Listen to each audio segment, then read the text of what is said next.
Le trouble fonctionnel est une maladie fréquente avec des critères spécifiques et une histoire typique, pouvant apparaître dès l'enfance.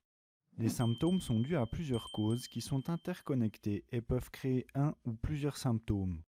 Avec la multiplication des maladies, blessures, chocs émotionnels au cours de la vie, les grands systèmes du corps se déséquilibrent de plus en plus et envoient des messages de stress d'alarme. La persistance de ces messages de stress d'alarme pendant des semaines active la boucle de l'hyperstress chronique. Celle-ci enclenche le mode urgence-danger dans tous les grands systèmes, ce qui les empêche de se soigner. Les symptômes apparaissent, le système parasympathique est diminué et n'arrive plus à reposer le corps. Le système sympathique est suractivé et envoie du stress d'alerte en continu dans tous les organes du corps, créant de nombreux problèmes, notamment en maintenant l'inflammation dans les organes.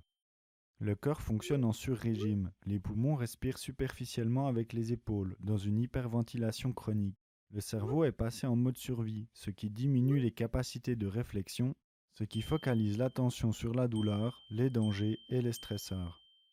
Les connexions des neurones qui y sont associées sont renforcées et leur nombre augmenté dans le cerveau et la moelle épinière. Les muscles et les fascias sont contractés, ce qui crée de la douleur et maintient l'inflammation autour des organes dans une boucle d'inflammation chronique. Les intestins sont ralentis, la digestion altérée, le fonctionnement du microbiote est perturbé. Le système immunitaire est suractivé, crée de l'inflammation trop facilement et n'arrive plus à l'éteindre.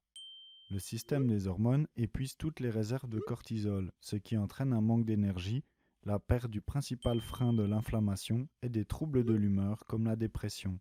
Le sommeil est perturbé avec des difficultés d'endormissement et un sommeil de mauvaise qualité. Les actions réalisées lors du sommeil sont diminuées, notamment le nettoyage des déchets du cerveau et la réparation du corps.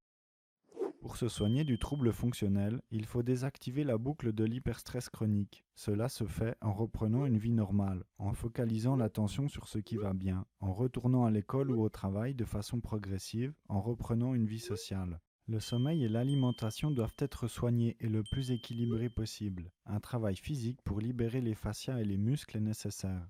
La remise en mouvement du corps dans une activité physique est souhaitable. Le travail psychologique de soutien, de régulation des émotions et soigner les traumatismes est important. C'est un traitement global sur tous les aspects de la vie qui est nécessaire pour guérir d'un trouble fonctionnel.